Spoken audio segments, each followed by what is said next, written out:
सदा चित्ता समाधान सर्व सुख ल्यालो सर्व अलंकार आनंदे निर्भर डुल्लत असो ऐसा कोठे आठवची नाही देहीच विदेही भोगू दशा सर्व सुख ल्यालो सर्व अलंकार आनंदे निर्भर डुल्लत तुका म्हणे आम्ही झालो अग्निरूप लागो नेधी पाप पुण्यांगा सर्व सुख ल्यालो सर्व अलंकार आनंदे निर्भर डुल्लत सो विठ्ठल विठ्ठल विठ्ठल विठ्ठल विठ्ठल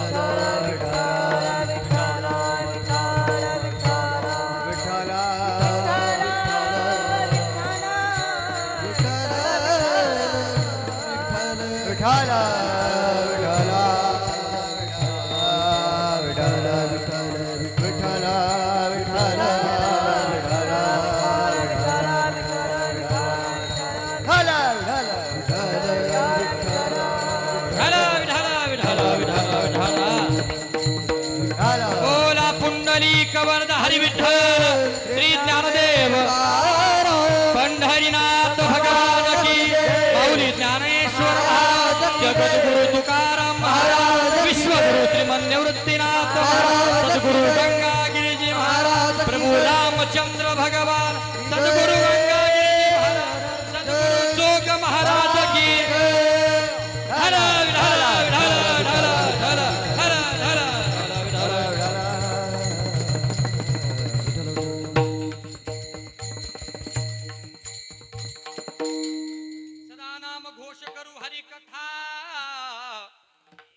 सदा चित्ता समाधान सर्व सुख ल्यालो सर्व अलंकार आनंद निर्भर डुल्लत सो पंढरीचा देवराया पंढरीचा देवराया पंढरीचा देवराया पंढरीचा देवराया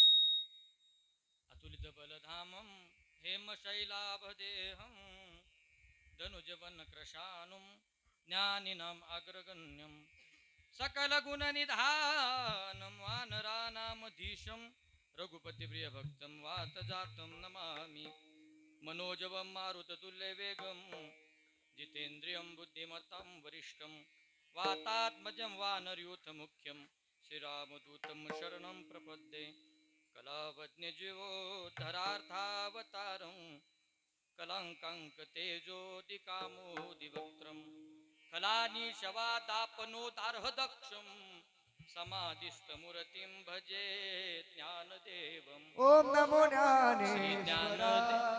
श्री ज्ञानदेवाचरणी चरणी श्री ज्ञानदेवाचरणी चरणी श्री ज्ञानदेवाचरणी चरणी ज्ञानदेवाचरणी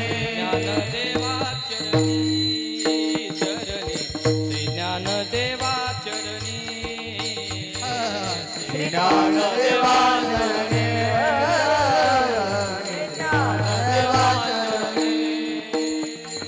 मस्तक सोटीन रजनी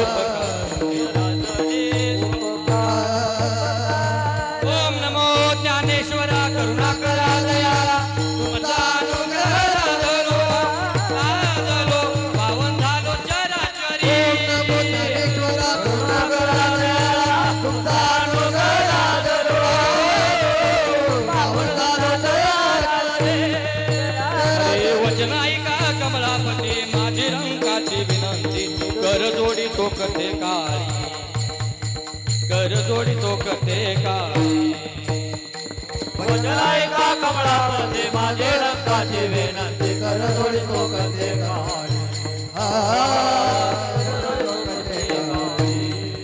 कर जोडी तो कथे काळी आपण असा वेजवळी कर जोडी तो कथे काळी आपण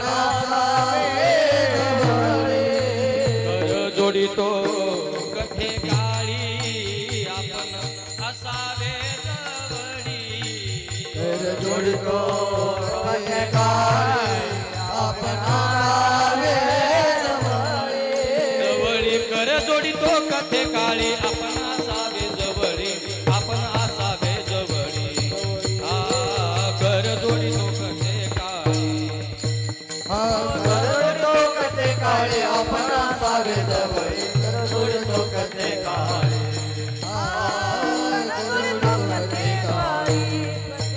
वचन ऐका कमळापदे माझी रंगाची विनंती कर जोडी तो कथे काळे आपण असावे जवळे जोडी तो कथे काळे आपण असावे जवळे आपण असावे जवळे आपण असावे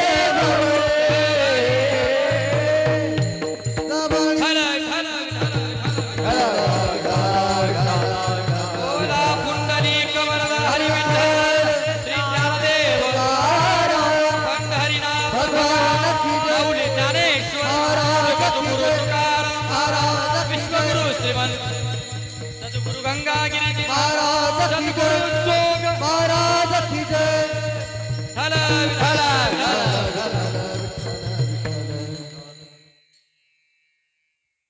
सदा नाम घोष करू हरि कथा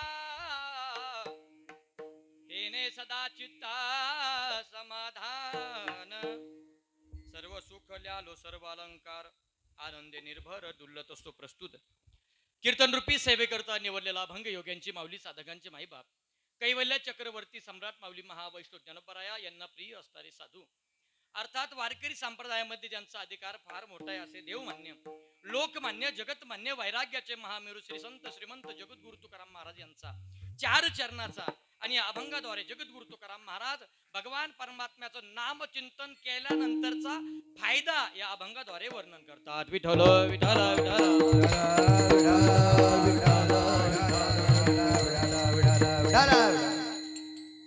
अभंग जगद्गुरु तुकाराम महाराजांचा आहे चार चरणाचा आहे मी जो काय अभंग तुम्हाला सांगितला या दोनही गायक मंडळींनी जो काय अभंग तुमच्या समोर गाऊन दाखवला या अभंगावर काही काळ चिंतन करण्यापूर्वी वारकरी संप्रदायाच्या नियमाप्रमाणे अल्पसा परिहार देणं हे उचित आहे जरी तुम्हाला मला आपल्या सगळ्यांना आपण सगळेजण या पवित्र पावन धर्म मंडपामध्ये कशाच्या निमित्तानं जमलो एकत्रित झालो बसलो जरी कारण सगळ्यांना माहिती असलं तरी सांगणं हे वाक्याचं आद्य कर्तव्य आहे त्या न्यायाप्रमाणे गेल्या 23 वर्षापासून चालत असलेला आपला हा अखंड हरिनाम सप्ताह श्री क्षेत्र माळवाडी आणि या अखंड हरिनाम सप्ताह मधला आजचा हा 23व्या वर्षातील 7व्या दिवसाची कीर्तनाची सेवा किती वेळ आहे पहिलाच आहे मला माहिती ना माझ्या समोर पत्रिका आहे तुम्हालाही माहिती आहे मला माहिती आहे फक्त मी अंदाज घेतोय तुम्ही सगळे जागेवर आहे का पहिल्या दिवसाची कीर्तनरूपी सेवा ज्यांच्या मार्फत माझ्याकडे आली समस्त ग्रामस्थ मंडळी माळवाडीकर समस्त भजनी मंडळी माळवाडीकर समस्त आबाल वृद्ध सगळ्या क्षेत्रातली सगळीच मंडळी या सगळ्याच मंडळींच्या वतीने ही सेवा मजपर्यंत आलेली आहे ही सेवा मजपर्यंत येत असताना गावकऱ्यांच्या वतीनं भजनी मंडळांच्या वतीनं ज्यांनी मला फोन केला असे माझ्यावर नितांत प्रेम करणारे आमचे मोठे बंधू मी त्यांचा लहान बंधू असे असणारे आमचे कृष्णदादांनी मला फोन केला महाराज सप्ताह आहे पहिला दिवस आहे 23 तारीख कीर्तन खाली आहे का मी म्हटलं माझे सगळे कार्यक्रम खालीच आहे वर मला कार्यक्रम नाही आणि सध्या वर कार्यक्रम करायची प्रसंगाचार्य माझी इच्छा नाही योगायोगानं त्यांनी फोन केला माझा नियम आहे बाकीची सगळी मंडळी पहिला दिवस घ्यायला कोणी हा म्हणतं कोणी नाही म्हणतं पण माझं असंही दादा मी डायरी भरत असताना पहिल्या दिवसापासून भरत असतो मला माहिती आहे मधले 100% भरणार आहे आणि पहिला कुठेतरी द्यावाच लागणार आहे मग पहिला कुठंतरी द्यावाच लागणार आहे, डायरी तर भरावीच लागणार आहे. मग डायरी जर भरायची आहे तर पहिल्याच दिवसापासून भरायला काय वाईट आहे. विठ्ठल विठ्ठल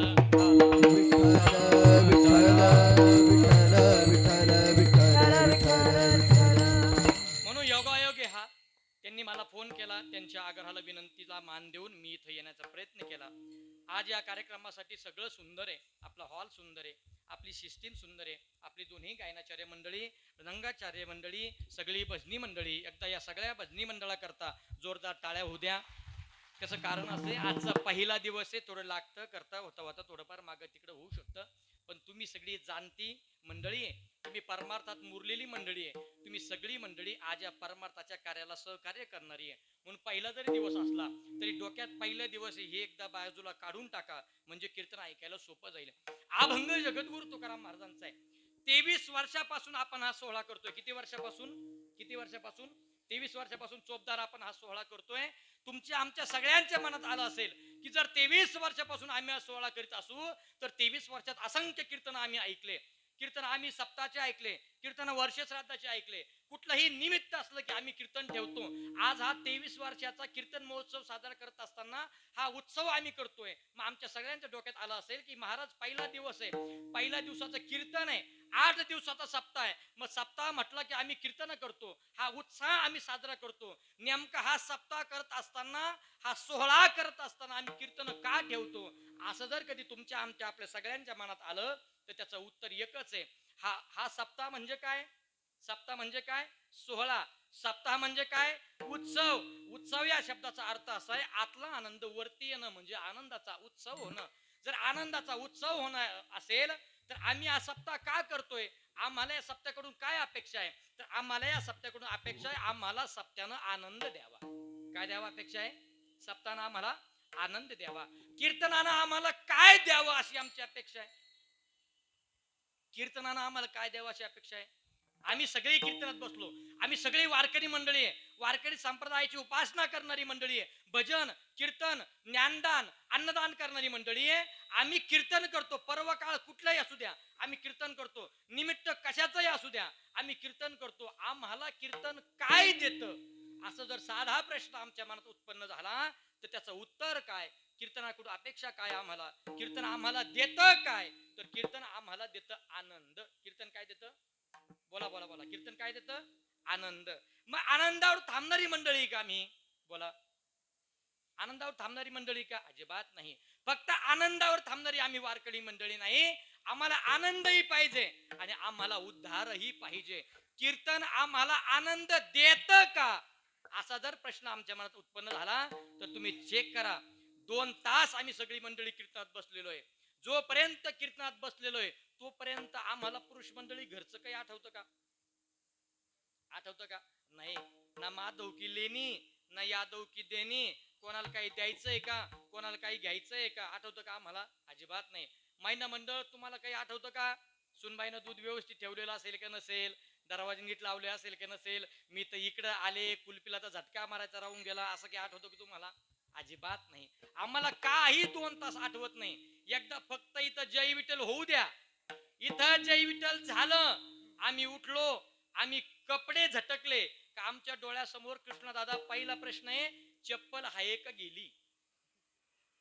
काय आमच्या डोळ्यासमोर? चप्पल आहे का गेली? पण जोपर्यंत आम्ही या धर्म मंडपात आहे तोपर्यंत आम्हाला घरचं काही आठवत नाही. आम्हाला कीर्तनाच्या व्यतिरिक्त डोक्यात काही येत नाही. मग आमचं उद्दिष्ट काय? कीर्तनानं आम्हाला काय द्यावा? आनंद. कीर्तन देतं का? आनंद देतं. मग फक्त आनंदावर आम्ही थांबणारी मंडळी नाही, मग आनंदाबरोबर आमचा उद्धारही व्हावा ही आमची अपेक्षा आहे.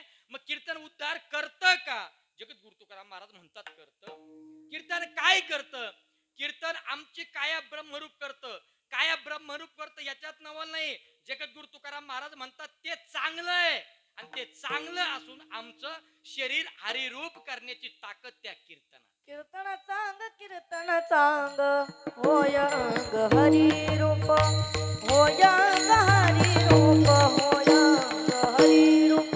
कीर्तनाचा कीर्तनाचा होय ग हरी रूप, होय ग हरी रूप, होय ग हरी रूप. महाराज जगद्गुरु तुकाराम महाराज म्हणतात कीर्तन चांगलं आहे. सिद्धू महाराज कीर्तन चांगलं आहे, कीर्तन करतं काय? होय अंग हरी रूप. महाराज म्हणतात तुमचं आमचं शरीर हरी रूप करण्याची ताकद या कीर्तनात आहे. ब्रह्मीभूत काया, ब्रह्मीभूत काया होतसे कीर्तनी. ब्रह्मीभूत काया, ब्रह्मीभूत काया होतसे कीर्तनी. ब्रह्मीभूत काया, ब्रह्मीभूत काया होतसे कीर्तनी.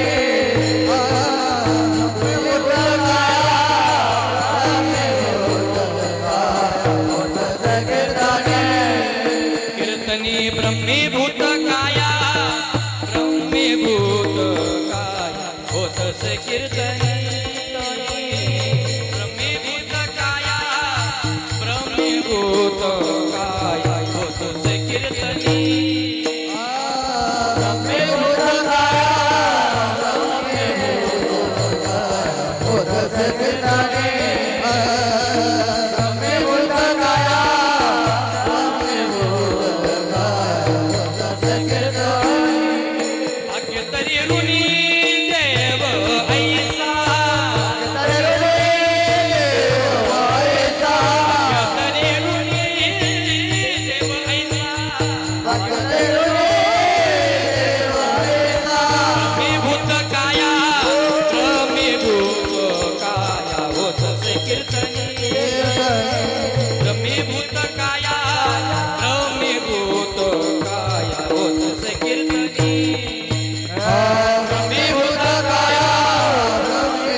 ब्रह्मीभूत काया, ब्रह्मीभूत काया होतसे कीर्तनी. ही काया ब्रह्मरूप करायची ताकद या कीर्तनात आहे. म्हणून आम्ही सगळे मंडळी हा कीर्तन महोत्सव आयोजित करतो. उगाच कार्यकर्त्यांना काही काम नाही म्हणून कीर्तन आहे का? बोला. आणि तुम्हाला घरी झोपा येत नाही म्हणून तुम्ही इथे येऊन झोपावं नाही, ऐकावा ही अपेक्षेने तुम्ही सगळी मंडळी इथे येतात. आम्ही हे कीर्तन आयोजित करतोय. मग या 23व्या वर्षातील हा पहिला दिवस आहे. मग पहिल्या दिवसाच्या कीर्तन रूपी सेवेसाठी निवडलेला अभंग जगद्गुरु तुकाराम महाराजांचा आहे आणि नामपर प्रकरणातला आहे. मग तुमच्या सगळ्यांच्या मनात परत प्रश्न उत्पन्न झाला असेल, महाराज पहिला दिवस आहे आणि पहिल्या दिवसाचं कीर्तन असताना सुद्धा नामपर प्रकरणातला अभंग का घेतला? त्याचं कारण एकच आहे. वारकरी संप्रदायानं काही अलिखित दंडक घालून दिले. सप्ताह 3 दिवसाचा असू द्या, सप्ताह 8 दिवसाचा असू द्या, सप्ताह 15 दिवसाचा असू द्या, नाहीतर सप्ताह चातुर्मासाचा 4 महिन्याचा असू द्या. सप्ताहाचा पहिला दिवस म्हटला की भगवान परमात्म्याचं नाम चिंतनाचा अभंग घ्यावा. मधी भक्ती, ज्ञान, वैराग्य आम्हाला जेवढं म्हणून शक्य होईल तेवढं बोलण्याचा प्रयत्न करावा. काल्याची पूर्व संध्या म्हणजे जागराचा दिवस भगवान परमात्म्याकडे मागणी. आणि कालाचा दिवस म्हटला की चरित्र ते उच्चारावे केले देवे गोकुळी. आम्ही ही नियमावली वारकरी संप्रदायाने अलिखित दंडकानं घालून दिली. म्हणजे पहिला कीर्तनकार हा बांधलेला आहे. कशानं? उपरण्यानं. मग कशानं? वारकरी संप्रदायाच्या दंडकानं. मग पहिला दिवस आहे नामपर प्रकरणातला अभंग आहे. मग नामपर प्रकरणातला अभंग का घ्यावा? याच्या मागे काही कारण. त्याचं कारण एकच आहे, आमच्या सप्त्याचं उद्दिष्ट काय? पोटभर जेवण करावं हे आमच्या सप्त्याचं. तुम्ही बोला ना. नाही हो, मग काय करावं? आमच्याकडून 8ही दिवस नामचिंतन व्हावं ही सप्त्याचं उद्दिष्ट आहे. जर सप्त्याचं उद्दिष्ट नामचिंतन व्हावं असेल तर ते नामचिंतन होण्यासाठी पहिल्या दिवशी ज्याचं नामचिंतन 8 दिवस करायचंय ती नामचिंतनाची सवय लागण्यासाठी पहिल्या दिवशी नामचिंतन पर अभंग. विठ्ठल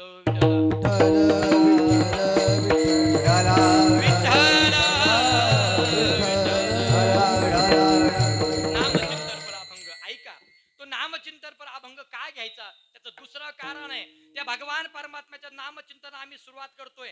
कार्य कुठलंही असू द्या, मंगलाचरण झाल्याशिवाय आम्ही कुठल्याही कार्याला सुरुवात करत नाही. कार्य कशाचंही असू द्या, भूमिपूजन असू द्या, नवी गाडी घेऊ द्या, कुठली छोटीशी पूजा असू द्या, त्या भगवान परमात्म्याचं मंगलाचरण केल्याशिवाय आम्ही कुठल्याही कार्याला सुरुवात करत नाही. मग जर कुठल्याही कार्याला नामचिंतनाशिवाय सुरुवात करत नाही, मग सप्ताह नावाचा ज्ञान यज्ञ, मग सप्ताह नावाच्या ज्ञान यज्ञाला कुठल्याही नामचिंतनाशिवाय सुरुवात होऊ शकते का? महाराज म्हणतात अजिबात नाही. मग ते नामचिंतन आम्ही करायचंय. ते नामचिंतन एकदा केलं का मग तो सप्ताह निर्विघ्नपणे पार होणार आहे. म्हणून पहिल्या दिवशी भगवान परमात्म्याचा नामचिंतन पर अभंग विठ्ठल.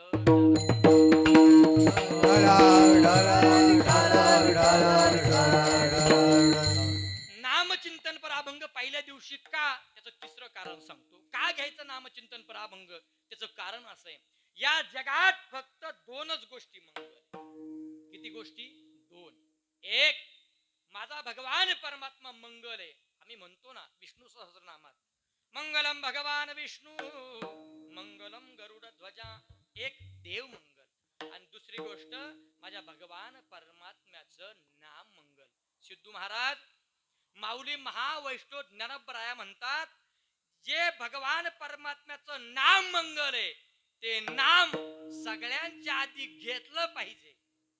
सकळ मंगळ निधी निधी सकळ मंगळ निधी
परमात्मा मंगल आणि त्या भगवान परमात्म्याचं नाम मंगल.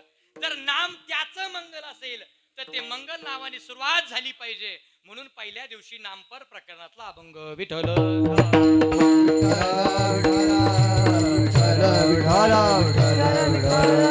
ऐका, पहिल्या दिवशी नामपर प्रकरणातला अभंग का? त्याचं चौथं कारण सांगतो. या जगात तीनच गोष्टी अलौकिक आहे.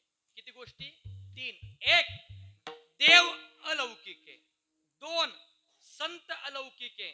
आणि तीन, तो भगवंताचं नाम अलौकिक आहे. तीन गोष्टी अलौकिक आहे. देव अलौकिक, संत अलौकिक आणि नाम अलौकिक. देव अलौकिक का? त्याचं कारण असं आहे, आम्ही अलौकिक कोणाला म्हणतो? जे लौकिकाला समजत नाही ते अलौकिक. जे लौकिकाला समजत नाही ते अलौकिक. अलौकिक कोणाला म्हणायचं? जे काळावर ज्याची सत्ता चालत नाही ते अलौकिक. आणि तिसरा मुद्दा, जे पंचमहाभूतात अडकत नाही ते अलौकिक. एक, भगवान परमात्मा अलौकिक. का भगवान परमात्मा अलौकिक? त्याचं कारण असं आहे, त्या भगवान परमात्म्यावर काळाची सत्ता चालत नाही म्हणून भगवान परमात्मा अलौकिक. तो भगवान परमात्मा पंचमहाभूतात अडकत नाही म्हणून तो भगवान परमात्मा अलौकिक. आणि तिसरं कारण, तो भगवान परमात्मा अलौकिक का? त्याचं कारण एकच आहे, लौकिक जीवाला तो भगवान परमात्मा कधीच कळालेला नाही म्हणून तो भगवान परमात्मा अलौकिक. विठ्ठल विठ्ठल.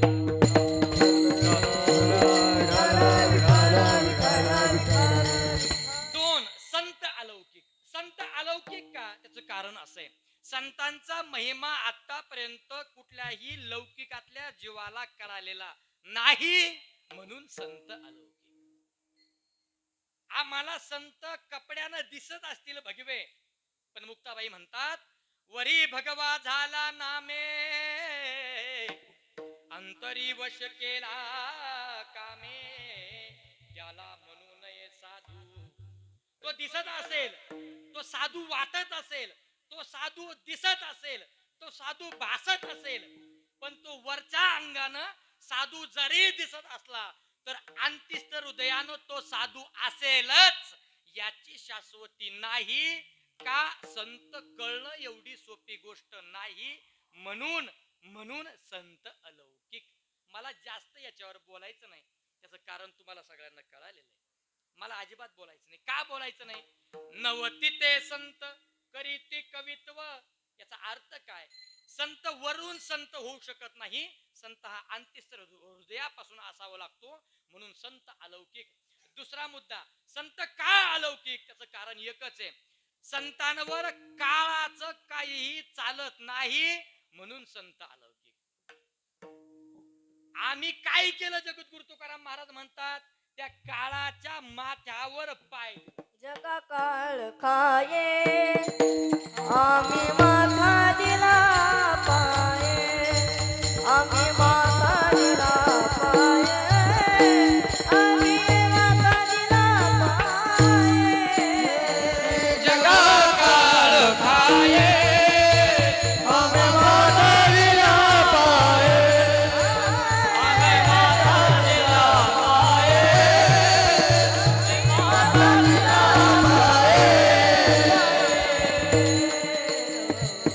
जगद्गुरु तुकाराम महाराज म्हणतात, जगाला खाणारा काळ आहे, पण जगाला खाणाऱ्या काळावरच्या माथ्यावर सुद्धा पाय देणारे आम्ही. जगा काळ खाय आम्ही माता दिला पाय. याचा अर्थ काय? काळाचं संतांवर काहीच चालत नाही म्हणून संत अलौकिक आहे. जास्त विश्लेषण करत नाही, अभंग सोडवायचा आहे म्हणून. संत अलौकिक आहे याचं कारण काय? याचं कारण एकच आहे, ते संत अलौकिक याचं कारण, संत हे पंचमहाभूतात अडकत नाही म्हणून संत अलौकिक आहे. विठ्ठल विठ्ठल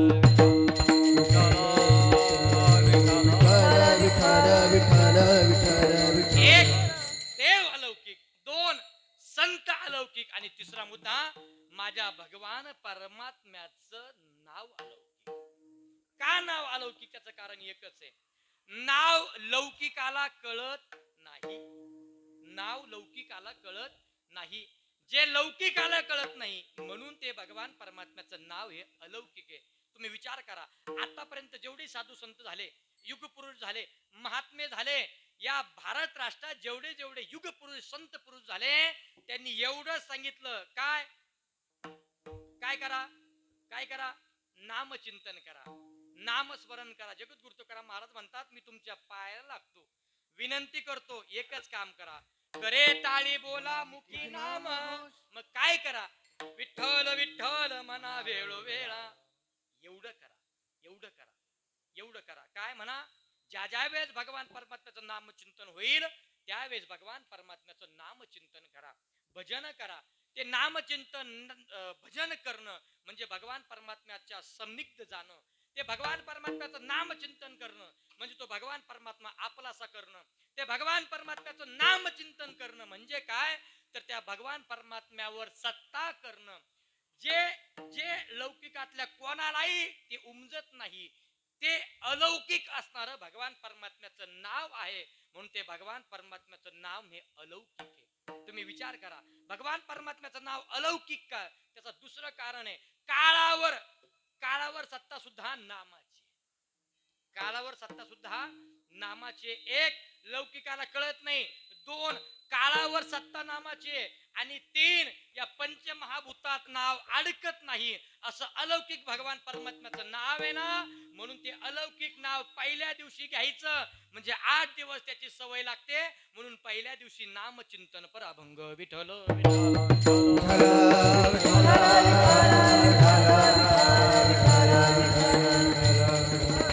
मग याच नामचिंतन पर अभंगातून जगद्गुरु तुकाराम महाराज म्हणतात की आम्ही काय केलं. महाराज जगद्गुरु तुकाराम महाराज अभंगाच्या पहिल्या चरणात सांगतात, नाम घोष करू हरि काता, सदा नाम घोष करू हरि काता, सदा नाम घोष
काय केलं? सदा नाम घोष केला, सदा हरिकथा केली आणि त्या नाम घोषाचा आणि हरिकथेचा परिणाम झाला. आमच्या चित्ताला सदा समाधान प्राप्त झालं.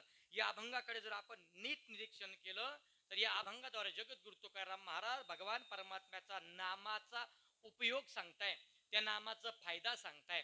पण तो नामाचा फायदा सांगत असताना दोन तत्वानं नामाचा फायदा सांगितला जातो.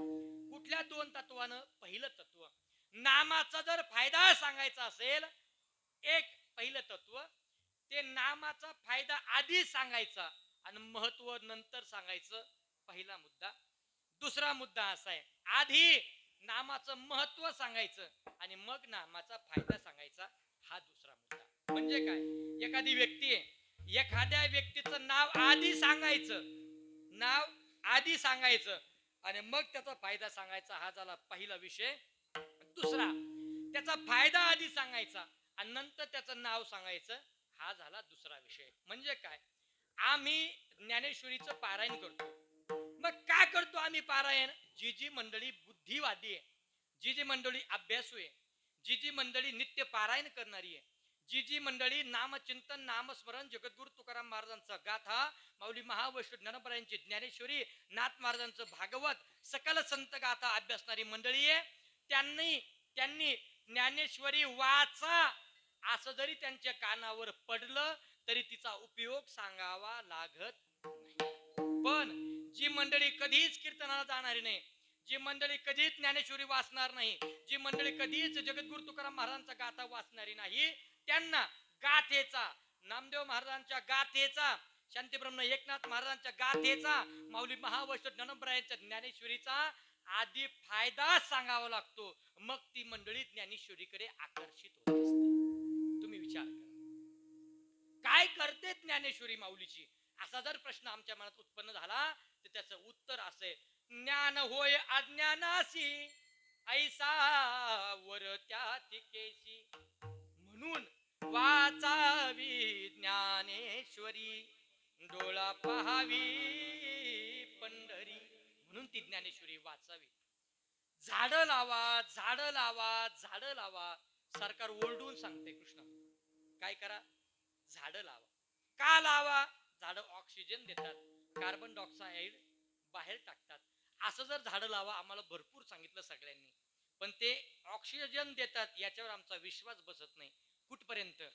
फुकट मिळणारा ऑक्सिजन जोपर्यंत दवाखान्यात 2000, 3000, 4000 रुपये रोजानं जोपर्यंत दवाखान्यात तो ऑक्सिजन आम्ही घेत नाही तोपर्यंत आम्हाला त्याची किंमत कळत नाही. मग ज्ञानेश्वरी वाचा हा पहिला मुद्दा आणि तिचा फायदा काय हा दुसरा मुद्दा.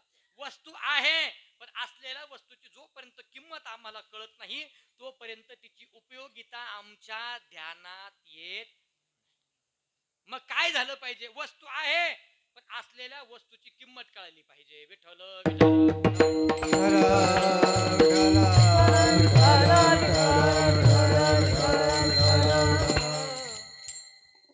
हे नाही करणार तुम्हाला, सोपं सांगतो, सोपं, एकदम सोपं. वस्तू आहे पण असलेल्या वस्तूची किंमत आम्हाला कळाली पाहिजे. नदीच्या काठाला भिकारी भीक मागत होता. 1-2 पैसा द्याहो धर्माला, आशीर्वाद लागेल तुमच्या मुला लेकराला. तो भिकारी भीक मागत होता. बरेच वर्षापासून तो भिकारी भीक मागतोय. नदीच्या काठाला बसलेला आहे, वर्षानुवर्ष भीक मागतोय. एक दिवस साधू महात्मे रस्त्याच्या कडाने चालले आणि साधू महात्म्याचं लक्ष भिकाऱ्याकडे गेलं. भिकाऱ्याला पाहिलं साधू महात्म्यानं आणि साधूच्या अंतःकरणात दया उत्पन्न झाली. साधू म्हटले, हा भिकारी आहे, अनेक वर्षापासून भीक मागतोय, याला आज अशी भीक देतो की ती भीक भेटल्यानंतर भविष्यात कधीही त्याला कोणासमोर हात पसरवण्याची गरज पडणार नाही. साधू महात्म्यानं डोळ्यात हात घातला आणि एक दगड बाहेर काढला. त्या दगडाचं नाव होतं परीस. काय बाहेर काढला? परीस. तो परीस घेतला आणि त्या भिकाऱ्याच्या ताटात टाकला. ज्या भिकाऱ्याच्या ताटात परीस टाकला तो दगड टाकला. त्या परीसाचा गुणधर्म भिकाऱ्याला माहिती नाही. भिकाऱ्याला वाटतं साधून काय टाकलं? दगड टाकलं. आता साधून दिलेला प्रसाद आहे, साधून दिलेला प्रसाद याला फेकताही येईना आणि कुठं ठेवताही येईना. करायचं काय? साधू महात्मे जे हरे करून निघून गेले. यानं तो परीस उचलला, फेकून द्यावा, साधूचा अपमान होईल. म्हणून तो परीस घेतला आणि आपल्या झोळीत टाकला. तो परीस घेऊन संध्याकाळी घरी गेला. घरात पाय दारात पाय तोच आवाज दिला. तिला कोणाला नाही हो, आईला. आईला देऊ शकतो ना तो. त्यानं मंडळीला दिलं पाहिजे असं तुमचा आग्रह आहे का? बाबाच्या डोक्यात मंडळी भीत आहे. तर घरात पाय दारात पाय तोच आवाज दिला. कोणाला? मंडळीला. अगं पाहिलं का? पाहिलं का? काय आणलं? परीस. कोणी दिला? साधून. परीस नाही म्हणता येणार त्याला आता. जो दिलाय त्यानं. कोणी? साधून. काय? दगड. काय दिलाय? दगड. ती म्हटली बाया भोळ्या असतात. सगळ्या बायांना विनंती आहे, महिलांनो एवढ्या भोळ्या नका राहत जो. तुम्ही माझ्या आई सारखे आहात, माझ्या बहिणी सारखे आहात. तुमच्या चरणावर डोकं ठेवून सांगतो, एवढ्या भोळ्यापणानं कोणावर विश्वास ठेवू नका. विठ्ठल विठ्ठल.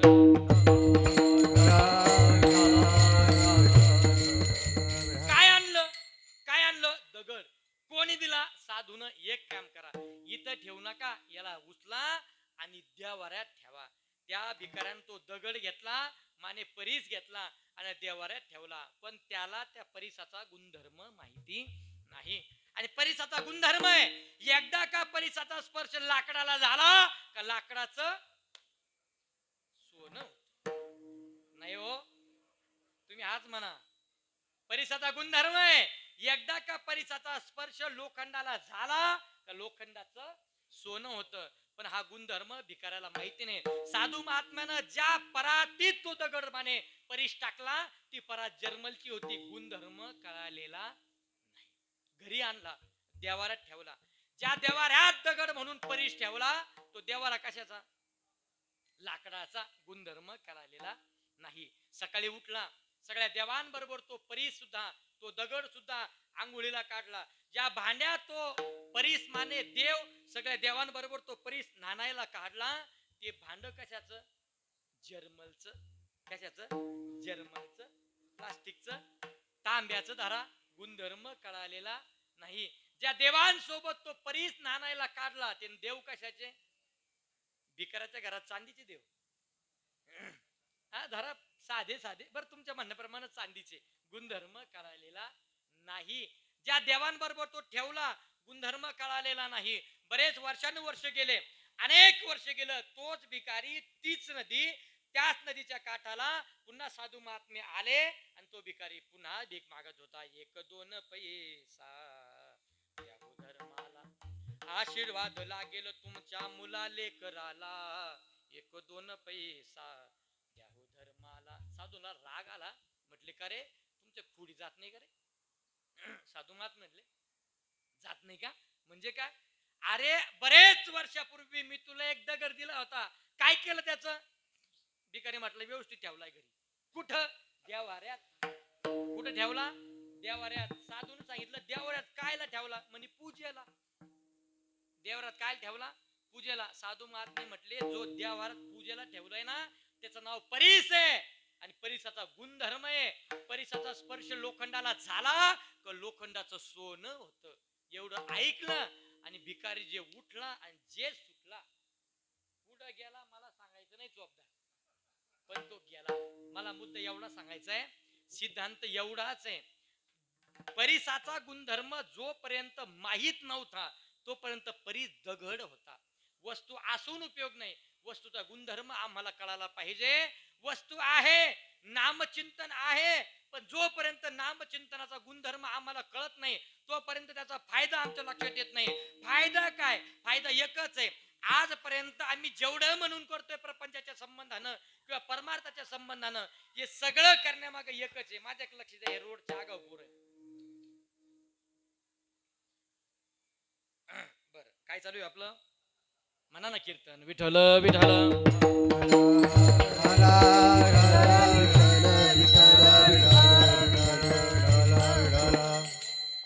काय चालू आहे आपलं? तुम्ही सांगितलं तेच. काय कीर्तन? कीर्तनात काय चालू आहे महाराज? तुम्ही सांगताय तेच चालू आहे. दुसरं काय चालणार कीर्तनात? बरोबर की नाही? मी तुम्हाला सांगत होतो, आमचं सगळं चाललंय फक्त फायदा करता. फायदा करता. कुठलीही वस्तू घ्या, कुठलीही गोष्ट घ्या, कुठलाही माणूस घ्या, जर फायद्यात असेल तर त्या माणसाबद्दल आम्ही विचार करतो, त्या वस्तूबद्दल आम्ही विचार करतो. जर फायद्याच नसेल तर आम्ही त्या वस्तूबद्दल आणि गोष्टीबद्दल माणसाबद्दल कधीच विचार करत नाही. आम्हाला फायदा अपेक्षित आहे. मग फायदा काय? महाराज म्हणतात आम्हाला काहीतरी मिळवायचंय. आम्ही प्रपंचातही त्याच्यासाठी कष्ट करतोय आणि आम्ही परमार्थात सुद्धा त्याच्याकरता कष्ट करतोय. आम्हाला जे तिथं मिळालं नाही प्रपंचात ते शोधण्यासाठी आम्ही सगळेजण सप्ताहात आलेलो आहे. मग ते मिळवायचंय काय? महाराज म्हणतात आम्हाला जे मिळवायचंय ना ते या जगात प्रपंचात नाही, फक्त परमार्थात आहे. मग ते मिळवायची गोष्ट काय? जर आम्हाला एखादी वस्तू मिळत नसेल तर आम्ही ते शोधतो कुठं? एक ज्याच्याकडे ती आहे त्याच्याकडे.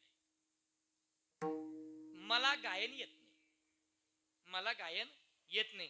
मला जर गायन शिकायचं असेल तर मी मृदंगाचार्याकडे गेलं पाहिजे. बरोबर आहे ना? मानास डोला गायकाकडे गेलं पाहिजे.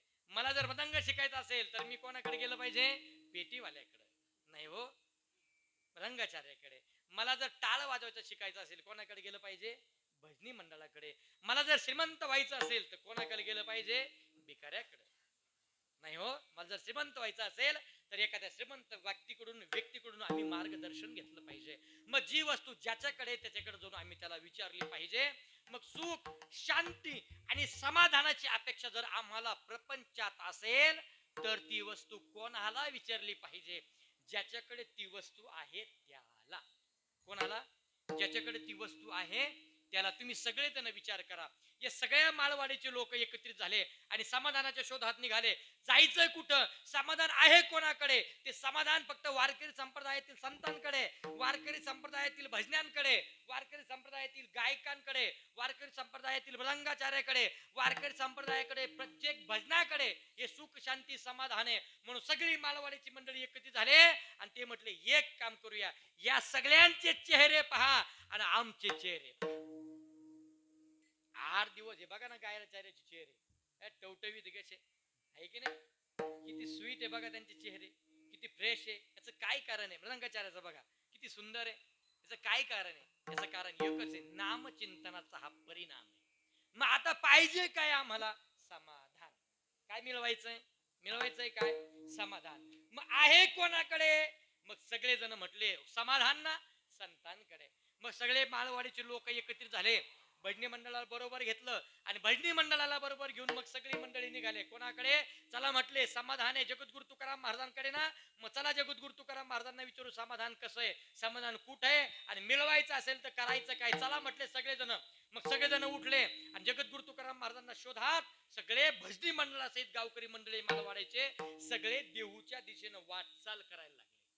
बराच वेळ वाटचाल केली. जगद्गुरु तुकाराम महाराज खाली येताना पाहिलं आणि जगद्गुरु तुकाराम महाराजांच्या हातातला विना, जगद्गुरु तुकाराम महाराजांच्या हातातल्या चिपळ्या आणि जगद्गुरु तुकाराम महाराजांचं चालू असलेलं नामचिंतन पाहिलं. एक जणांनी जगद्गुरु तुकाराम महाराजांच्या चेहऱ्याकडे पाहिलं, त्यांच्या चेहऱ्यावर असणाऱ्या सुखाकडे पाहिलं, समाधानाकडे पाहिलं, शांतीकडे पाहिलं आणि क्षणभर मनात प्रश्न उत्पन्न झाला आणि जगद्गुरु तुकाराम महाराजांचा हात धरला. महाराज थांबा. बायको आहे का तुम्हाला? आहे ना? आहे. मुलं आहे. बर तुमच्याकडे गाई? महाराज म्हटले नाही. तुमच्या सिन्नरला 10-5 एकर जमीन? महाराज म्हटले नाही. बरं घरी काही द्राक्षाचा, डाळिंबाचा बाग? जगद्गुरु तुकाराम महाराज म्हटले नाही.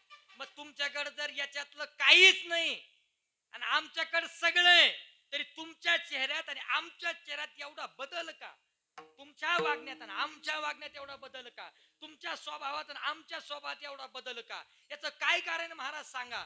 मग सगळ्यांनी सांगितलं आम्ही सगळे प्रयत्न केले पण तुमच्यासारखं सुख, तुमच्यासारखी शांती आणि तुमच्यासारखं समाधान आम्हाला आतापर्यंत मिळालं नाही महाराज. मग त्या सुखासाठी, त्या शांतीसाठी, त्या समाधानासाठी तुम्ही काय केलं? सर्व सुखाल्यालो सर्व अलंकार सर्व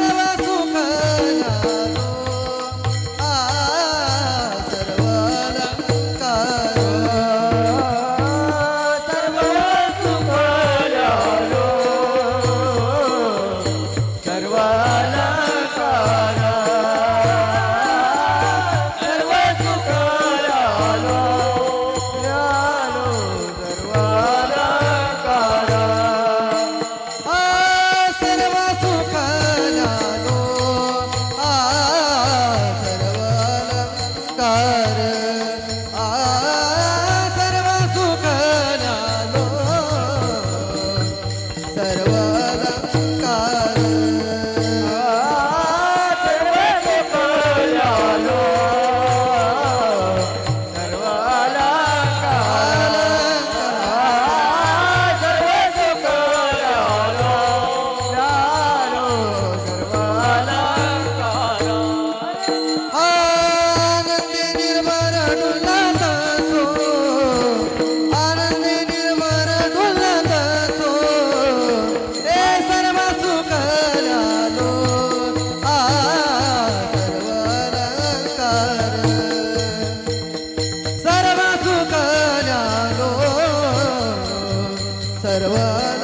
तुमच्याकडे सुख आहे, तुमच्याकडे शांती आहे, तुमच्याकडे समाधान आहे. याचं कारण काय?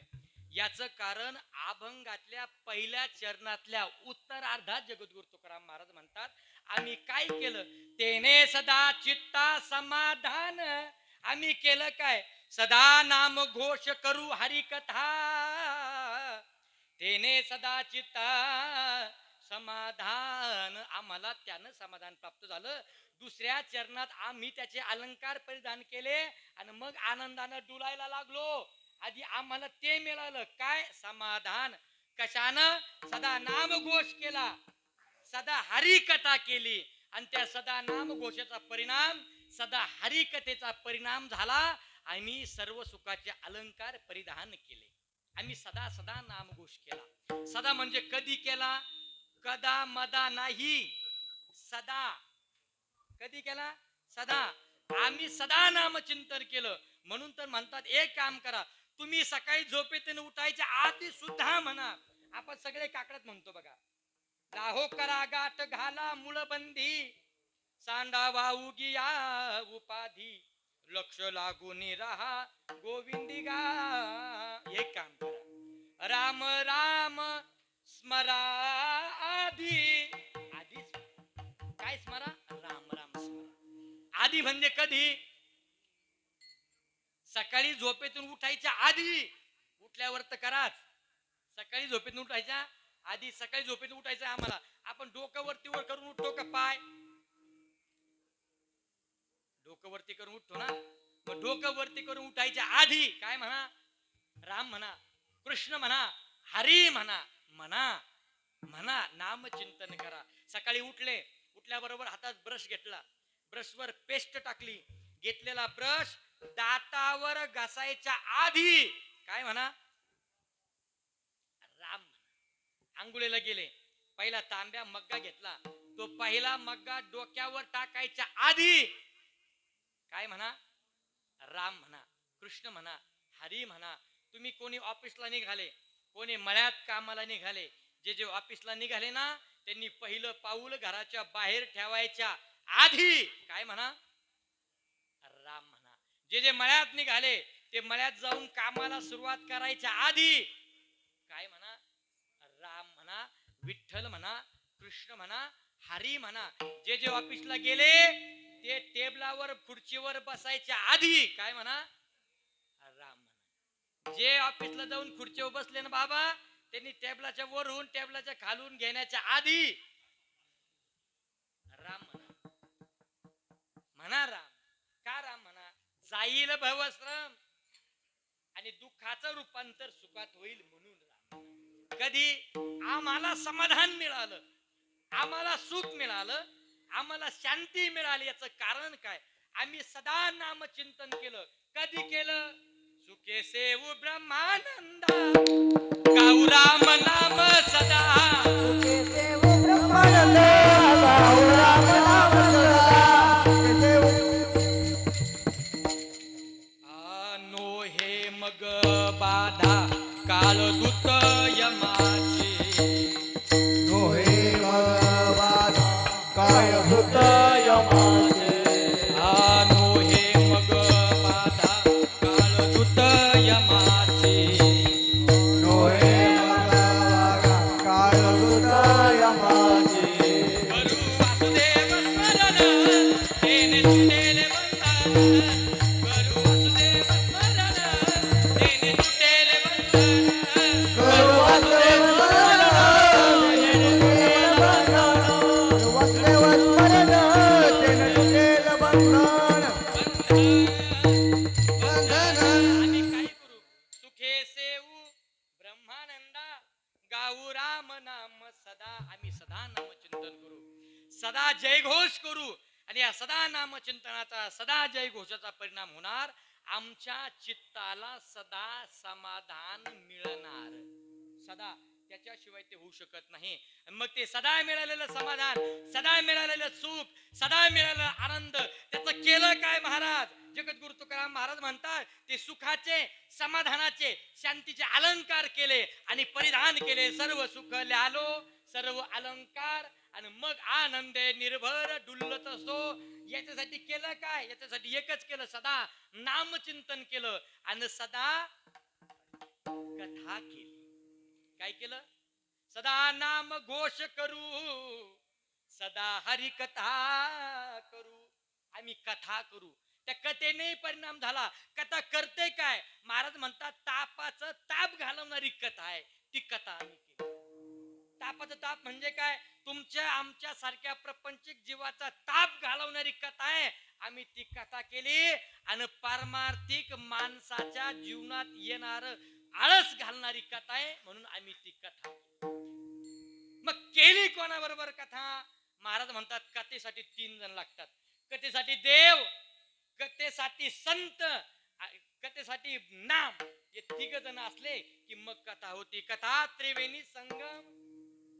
देव भक्त आणि नाम ते तिचे उत्तम चरणरज वंदिता. याचं कारण काय?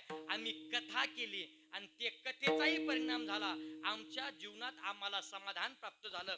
सदा नामचिंतन, सदा हरिकथा आणि त्या कथेचा परिणाम आम्हाला झाला. कथा कशी म्हटली? कथा बरी विठोबाची. ती कथा एवढी सुंदर आहे, एवढी सुंदर आहे, एवढी सुंदर आहे. दीन आणि दुर्बळासी, दीन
आणि दुर्बळासी, दीन आणि दुर्बळासी, दीन आणि दुर्बळाशी, सुखराशी हरिकथा, सुखराशी हरिकथा.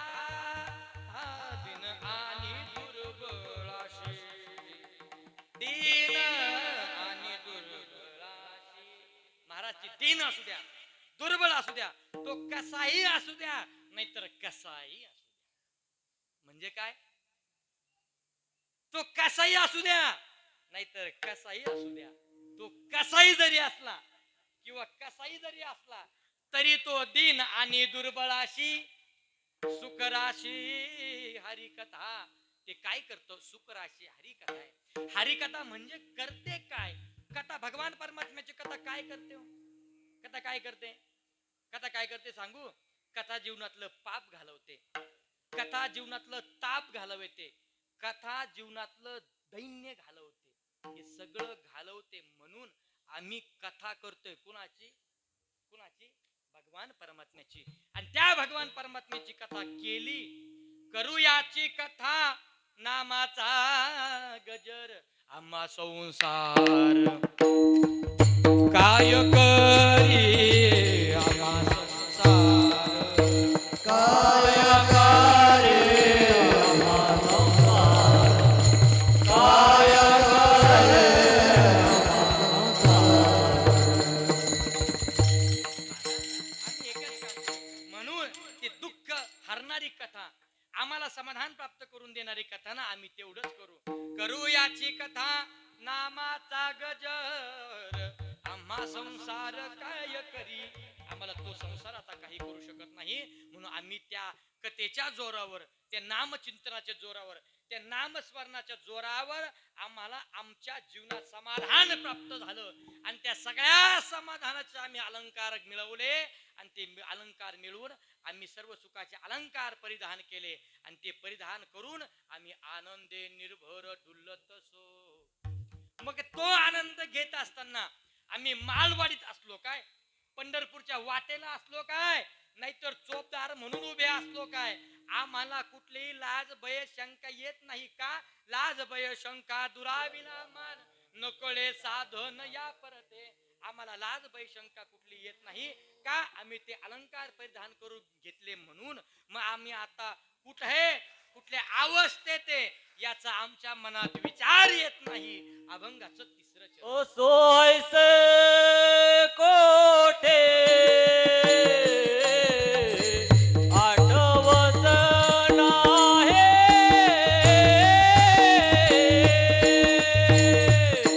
सोयसे कोठे आठवत नाही. सोयसा कोठे आठवते नाही, सोयसा कोठे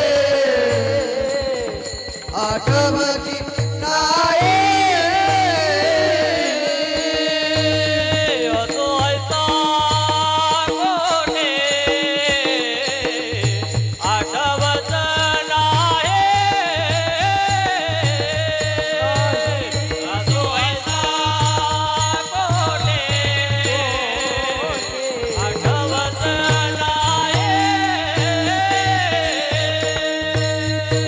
सोयसा कोठे आठवते नाही,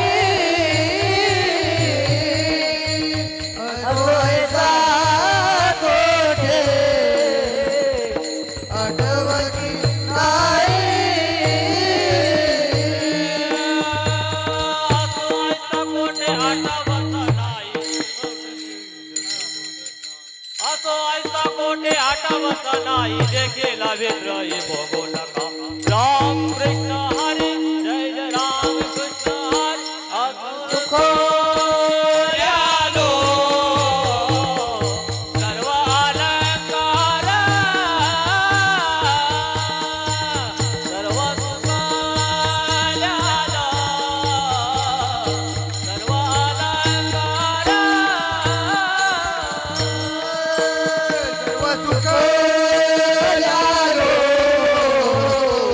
सर्व अलंकार, सर्व सुख द्यालो सर्व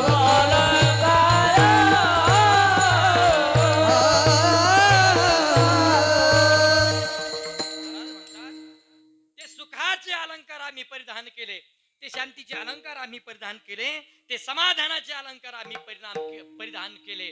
आणि त्या सुखाच्या शांतीच्या समाधानाच्या अलंकारानं आम्ही करतोय काय? रात्र न कळे दिवस न कळे, अंगी खेळे दैवत. याचा अर्थ काय? जगद्गुरु तुकाराम महाराज म्हणतात, आपण सगळेजण दिवाळीला लाडू खातो. कशाचे?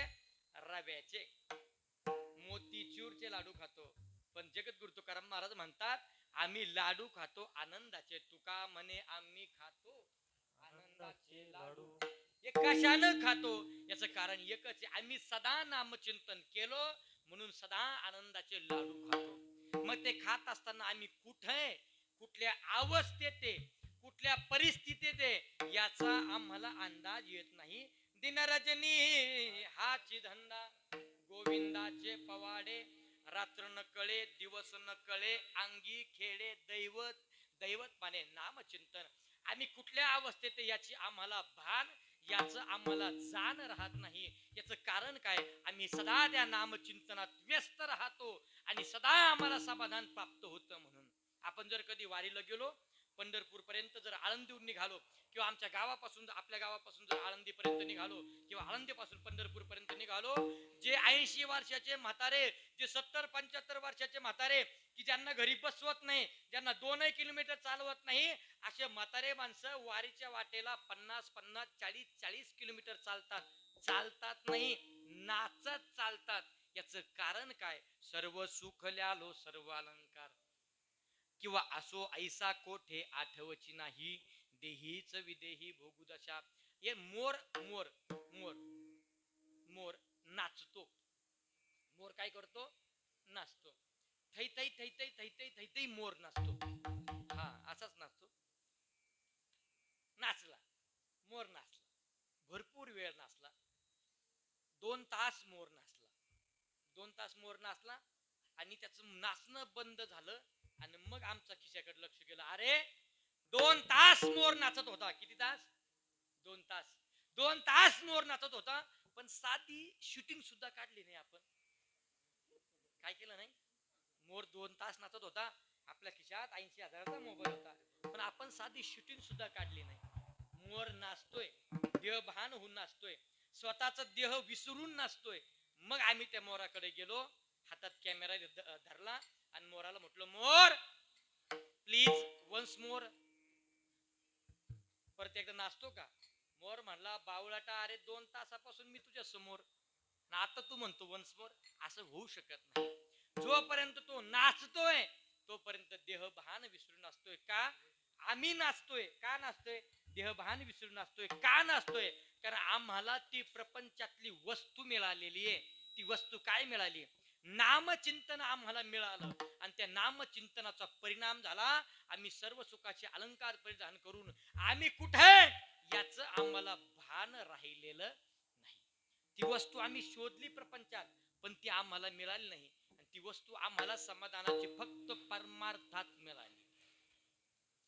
वस्तू मिळणं महत्वाचं आहे. वस्तू मिळाल्याबरोबर ती वस्तू कळणं महत्वाचं आहे. वस्तू प्रपंचातली मिळाली, ऐका बरं का, वस्तू प्रपंचातली मिळाली, वस्तू प्रपंचातली मिळाली का माणसाची आशा वाढते. आणि वस्तू परमार्थातली मिळाली का माणसाचं समाधान वाढतं. विठ्ठल विठ्ठल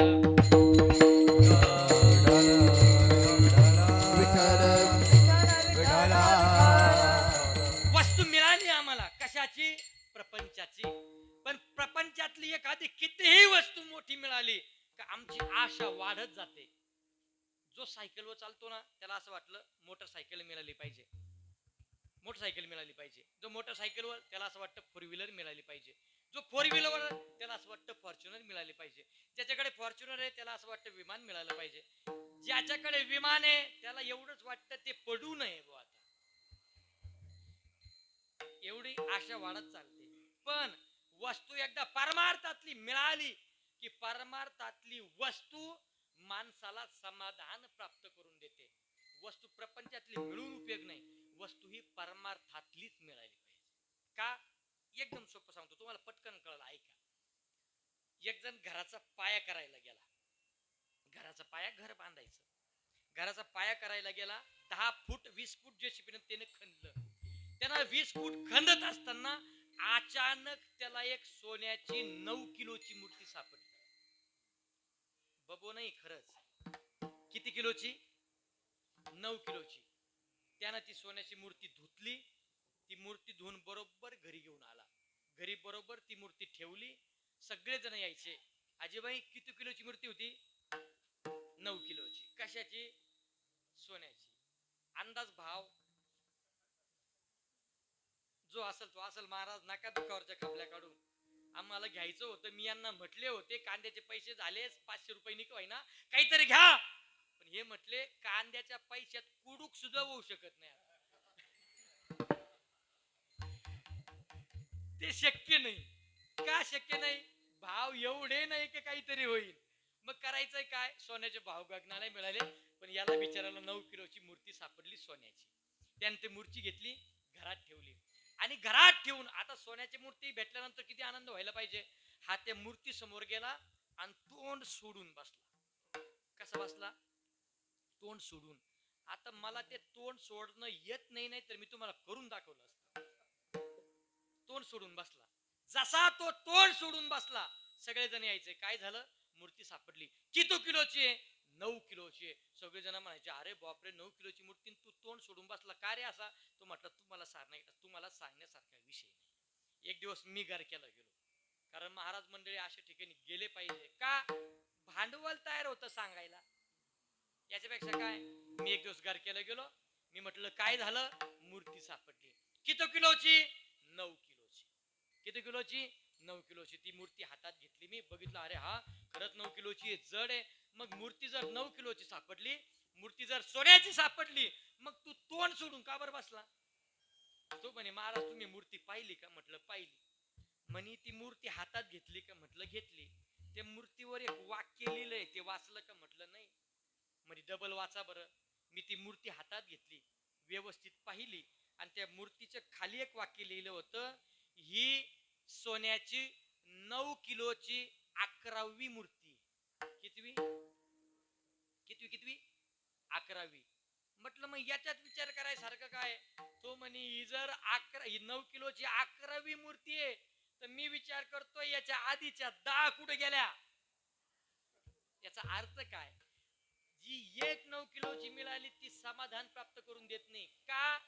प्रपंचातली आम्हाला 9 किलोची एक मिळाली ना, ती आम्हाला समाधान प्राप्त करू देत नाही का? आमची आशा लागली ही जर 11वी असेल तर 10वी कुठे? जर 10वी मिळाली तर 9वी कुठे? 9वी मिळाली 8वी कुठे? 8वी मिळाली 7वी कुठे? 7वी मिळाली 6वी कुठे? सगळ्या जरी मिळाल्या तरी असं वाटतंय 11च का मिळाल्या, 15 का मिळाल्या नाही? मग ते आम्हाला समाधान प्राप्त करू देत नाही. म्हणून वस्तू जर नामचिंतन रूपी आम्हाला जर परमार्थातली मिळाली, मग कोणाच्याही चेहऱ्याकडे बघा आम्हाला समाधान प्राप्त होईल. कसं? महाराज म्हणतात तेने सदाची समाधान, तेने सदाची समाधान तेने सदाचे समाधान तेने सदाचे. आम्ही सदा नामघोष केला, आम्ही सदा हरिकथा केली, आणि त्याचा परिणाम समाधान जीवनात प्राप्त झालं. पण ते समाधानासाठी हरिकथा आणि नामचिंतन महाराज तुम्ही केलं कसं? मग जगद्गुरु तुकाराम महाराज म्हणायला लागले, जे संतांनी सांगितलं तसं केलं. आतापर्यंत संतांनी जसं सांगितलं तसंच केलं. आतापर्यंत संतांनी जसं केलं तसंच केलं. मग सांगा, ती सुख, ती शांती, ते समाधान जर आम्हाला मिळवायचं असेल तर आम्ही काय करायचं? जगद्गुरु तुकाराम महाराज म्हणतात तेच करायचं जे आतापर्यंत संतांनी सांगितलंय. काय सांगितलंय? संतांनी एवढं सांगितलं, लागोनिया पाया विनवितो तुम्हाला, आणि करे टाळी बोला मुखी नाम. म्हणून सगळ्यांनी हाताने टाळी वाजवा आणि मुखानं नाम चिंतन करा. हात वरती करा. ज्याला ज्याला वाटत असेल ते सुख, ती शांती, ते समाधान आम्हाला मिळावं. जे शांती जगद्गुरु तुकाराम महाराजांना मिळाली, जी शांती माऊली महावश ज्ञानोबरायांना मिळाली, जी शांती सकल संतांना मिळाली, जे समाधान आम्हाला आमच्याही जीवनात प्राप्त व्हावं असं जर वाटत असेल तर एकच काम करा, हातानं टाळी वाजूया आणि मुखानं नामचिंतन. एकदा सगळ्यांनी वरती हात करा. केले वरती हात? केले केले आजीबाई करा वरती हात. केले ना? केले ना? बर, सगळ्यांनी मी 3 म्हणतो, बरोबर 3 म्हटलो की हात एक साथ हाताने टाळी वाजवूया आणि मुखानं नामचिंतन करूया. 1 नाही 3 म्हणू द्या ना. 1 2 घ्यायचं का? तुमच्या वाला जास्त आहे. 1 वरात करा. ते भगवान परमात्म्याचं नाव एवढं गोड आहे. वरात करा एवढं गोड त्या भगवान परमात्म्याचं नाव. जगद्गुरु तुकाराम महाराज काकड्यात, आपण सगळी मंडळी काकडा वरात करा. काकडा करणारी मंडळी आपण सगळे म्हणतो जिवे गोड 3 म्हणतो ना. मग ते 3 अक्षर आहे कुठले? एकदा सगळ्यांनी प्रेमानं भजन करा. विठोबा रखुमाई, विठोबा रखुमाई, हरी विठोबा रखुमाई, विठोबा रखुमाई, विठोबा रखुमाई, रखुमाई, रखुमाई, रखुमाई, विठोबा रखुमाई, विठोबा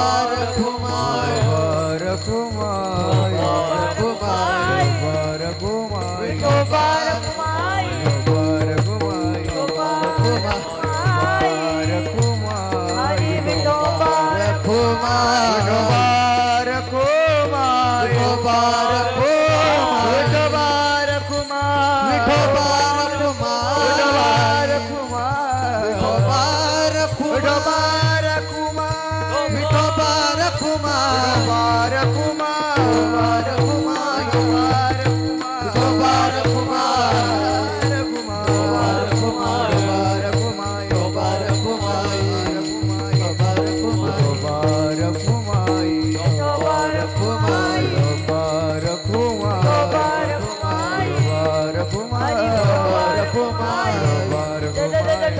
रखुमाई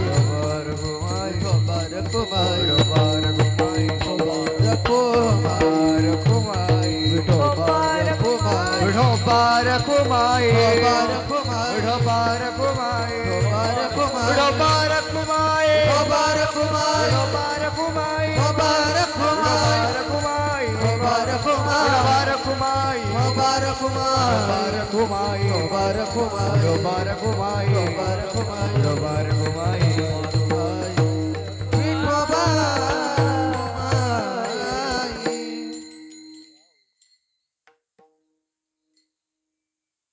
करा हात खाली करा. केले का?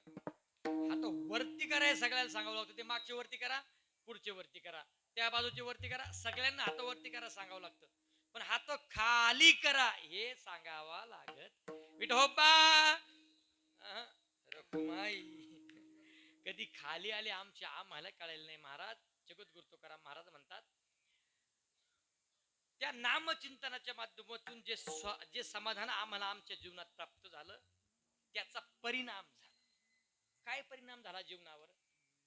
त्या नामचिंतनानं समाधान दिलं, सर्व सुखाचे अलंकार परिधान केले. आम्ही कुठे याची आम्हाला जाण भान राहिली नाही. पण हे सगळं करत असताना नामचिंतनाच्या माध्यमातून आम्ही स्वतः अग्निरूप झालो. अभंगाचं शेवटचं तुका म्हणे आम्ही झालो अग्निरूप. तुका म्हणे आम्ही झालो अग्निरूप.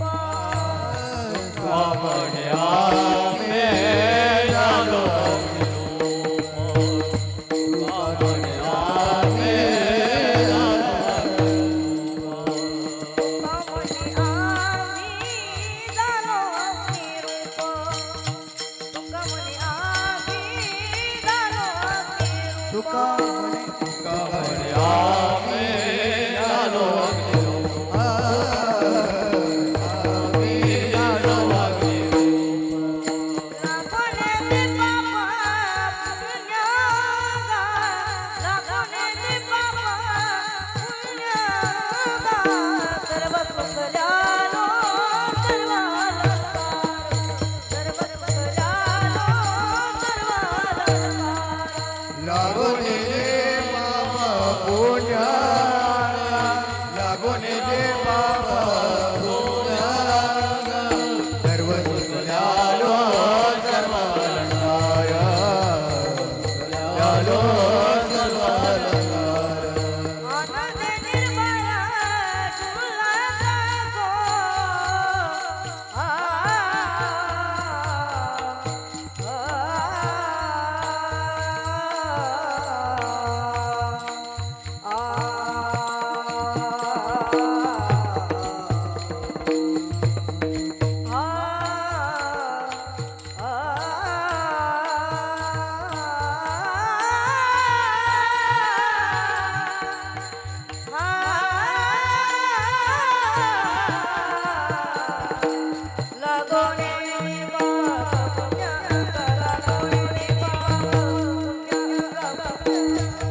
ज्ञानेश्वर माऊली माऊली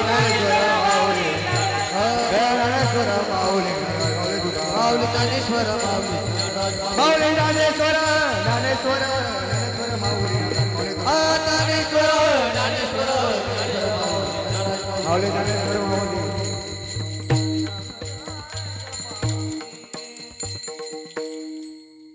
तुका म्हणे आम्ही झालो अग्निरूप लागो नेदी पाप पुण्यांगा सर्व सुख ल्यालो सर्व अलंकार आनंदे निर्भर डुल्लत सो आपापले घड्याळ चेक करा. बरोबर 11 वाजले. झालेली सेवा भगवान परमात्म्याच्या चरणी समर्पित करण्यापूर्वी तुम्हा माता माऊल्या, माझे पिता वर्ग सगळ्यांचे विशेष आभार. समस्त ग्रामस्थ मंडळी, माळवाडीकर जी आपण सगळी मंडळी बहुसंख्येने इथं जमलात, आपल्या सगळ्यांचे विशेष धन्यवाद. ही सेवा यथासांगपणे पार होण्यासाठी ज्या भजनी मंडळांनी मला अतोनात असं सहकार्य केलं, अशा समस्त भजनी मंडळाकरता एकदा जोरदार टाळ्या वाजवा. माझ्या उजव्या बाजूला माझ्यावर नितांत प्रेम करणारे आमचे लहान बंधू, आमच्या सगळ्याच परिवारावर प्रेम करणारे, आमच्या ज्ञानराज वारकरी शिक्षण संस्थेवर प्रेम करणारे आमचे कृष्णादादा, त्यांचे धन्यवाद. आपल्या गावात आलेले, आळंदीतून आलेले, साक्षात माऊलीचं स्वरूप म्हणून आपण ज्यांच्याकडे बघतो आहे, गायनात ज्यांचा गोड आवाज आहे, असे असणारे दोन्ही गायनाचार्य मंडळी. काय नाव तुमचं? शुभम महाराज आणि यशवंत महाराज. वा, दोघांकरता एकदा जोरदार टाळ्या वाजवा. शुभम महाराज आणि यशवंत महाराज. बाकी सगळी गावकरी भजनी मंडळी ना? हा ना, हा, बरोबर बरोबर. सिद्धेश महाराज. बरं, एकदा सगळ्यांनी मिळून सिद्धेश महाराजांकरता टाळ्या वाजवा. एकदा सगळ्या बाळ गोपाळ मंडळी करताही टाळ्या वाजवा. ही आपल्याच गावातली ना? किती गोड आहे बघा ना. एवढ्या कमी वयात मस्त सगळ्यांनी सारखा पोशाख करून, टोपी घालून, गळ्यात टाळ आटकून भजनासाठी उभे. यांचं हे वय का हो भजन करायचं, टोपी घालायची, टाळ वाजवायचे? हे वय का यांचं? नाही. मग कधी म्हातारे झाले उभे करता यांना? म्हणून एकदा जोरदार सगळ्यांकरता पुन्हा एकदा सगळ्यांनी टाळ्या वाजवा. सगळी मंडळी, अगदी सिद्धेश्वर महाराज, आमच्या ज्ञानराज वारकरी शिक्षण संस्थेतील विद्यार्थी. खरा मी फार शिस्तप्रिय माणूस आहे, लई शिस्तप्रिय. 200 विद्यार्थी आहे, पण मी उभं राहिलो असं चूक का हू करत नाही. पण मला जेवढं मी शिस्तप्रिय माणूस आहे तेवढाच मी ऍडजस्टेबल सुद्धा माणूस आहे. म्हणजे मला ऍडजस्ट कुठं करायचं हे जमलं पाहिजे माणसाला. जीवन जगत असताना माणसाला ऍडजस्टमेंट ही जमलीच पाहिजे आणि ती करता आली पाहिजे. पण ही ऍडजस्टमेंट करत असताना मला नेहमी असं वाटतं, म्हणजे जेव्हा 200 मुलांना सांभाळतो आम्ही, बरं का आमच्याकडे 200 मुलं आहे. 200 मुलांना सांभाळत असताना शिस्तही तितकीच महत्वाची आहे आणि शिक्षणही तितकंच महत्वाचं आहे. या दोन्ही गोष्टीचा समतोल राखताच आला पाहिजे. याचं काय कारण आहे? तुम्हाला हसायचंय हसा, तुम्हाला खेळायचंय खेळा, पण शिक्षण आणि शिस्त दोन्ही गोष्टी आम्हाला पाळता आल्याच पाहिजे. या सगळ्या बालगोपाळांनी बघा ना किती सुंदर उभे होते. चुळबुळ नाही, खडबड नाही, गडबड नाही. चाल चाल जरी चुकलं असेल तर कोणी कुठंच आपल्या आईच्या पोटातून शिकून येत नाही, बाहेर आल्यावर शिकावं लागतं. म्हणून या सगळ्या मंडळींचे विशेष धन्यवाद. विनेकरी बाबा गोड, आपणही विनेची आम्हाला साथ दिली, तुमचे धन्यवाद. मृदंगाचार्य मंडळींकरता एकदा जोरदार टाळ्या वाजवा. तुमचं काय नाव? नारायण महाराज. नारायण महाराजांकरता एकदा जोरदार टाळ्या वाजवा. वाजवल्याच आहेत तुम्ही. तुमचे सगळ्यांचे धन्यवाद मानतो. शिट्टीमल्ल आपलं रेकॉर्ड करणारे दादा, तुमचं काय मला एवढा अनुभव नाही, तुमचं आम्हाला काही माहिती नाही चॅनलचं नाव वगैरे, पण तरी पण तुमचे धन्यवाद मानतो. शिष्टेमल्ल दादा, आपण फार गोड ऑपरेट केलं. हॉल आहे, आवाज साधा येतो असं मला वाटत होतं, पण तरी तुम्ही फार गोड ऑपरेट केलं. घुमत असेल आवाज म्हणून तुमचे धन्यवाद मानतो. सगळ्यांचे सगळ्याच पद्धतीने धन्यवाद मानतो. चोपदार, तुमचे धन्यवाद मानतो. जागे अजून तुमच्या हातातला धंदा पाहून तर बरं वाटतंय बाबा. महाराज व्यवस्थित उभे राहिले, कीर्तन केलं तर बरं आहे, नाही तर चोप, नाही तर एका रट्ट्यात दार. म्हणून तुमचे धन्यवाद मानतो, सगळ्यांचे आभार मानतो. कोणी राहिलं का? राहिलं कोणी? तुम्ही म्हणाल सगळ्यांचे आभार मानले आणि आम्ही नसतो, मग कोणाला सांगितलं असतं या बोंग्यांना? तुम्ही सगळे बहुसंख्येनं जमलात. आजचा पहिला दिवस आहे, उद्याही बहुसंख्येनं या. म्हणून सगळ्यांच्या चरणाला प्रार्थना करतो. नामचिंतन करा, नामस्मरण करा, त्यांना जीवनात समाधान प्राप्त होईल असा संदेश जगद्गुरु तुकाराम महाराजांनी जो दिलाय तो तुमच्यापर्यंत देण्याचा प्रयत्न मी केला. माझे आभार मीच मानतो आणि थांबतो. विठ्ठल जय जय विठ्ठल, विठ्ठल जय जय विठ्ठल. बोली रे लेकरू राज महाराज हा नाही उच्चारिला अधिकार. कामळे ज्ञानेश्वराला कपाया क्षमा पराग महाराज तुम्हीच ज्ञानदेव तुकाराम, देव तुकाराम, देव तुकाराम, देव तुकाराम, देव तुकाराम, देव तुकाराम, तुकाराम,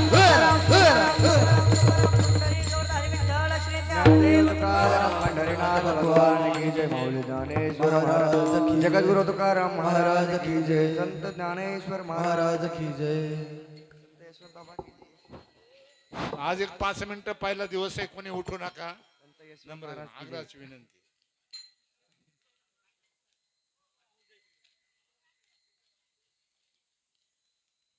आपल्या गावामध्ये, परिसरामध्ये, पंचकृषीमध्ये भैरवनाथाच्या कृपा आशीर्वादाने पुनीत झालेल्या पूर्णभूमीमध्ये चाललेला अखंड हरिनाम सप्ताह, सप्ताहाचं 23वे वर्ष. या वर्षाचे आजच्या पहिल्या दिवसाचे पुष्प हरिभक्तपरायण आदरणीय भाऊसाहेब महाराज जाधव येवला आणि गोड यांनी चिंतन केलं, त्याबद्दल मी आपल्या गावाच्या वतीनं, भजनी मंडळाच्या वतीनं त्यांचे आभार मानतो, ऋण व्यक्त करतो. तसं आजचं जे संत भोजन होतं, सकाळचं संत भोजन होतं हरिभक्तपरायण आदरणीय विश्वनाथजी फड, आणि संध्याकाळचं संत भोजन होतं हरिभक्तपरायण आदरणीय शिवाजी कारभारी आव्हाड यांचं होतं. त्यांनी पण चांगल्या पद्धतीने हे केलं, त्यांचे मी आपल्या वतीनं ऋण व्यक्त करतो. आणि आपल्या गावा भजनी मंडळाला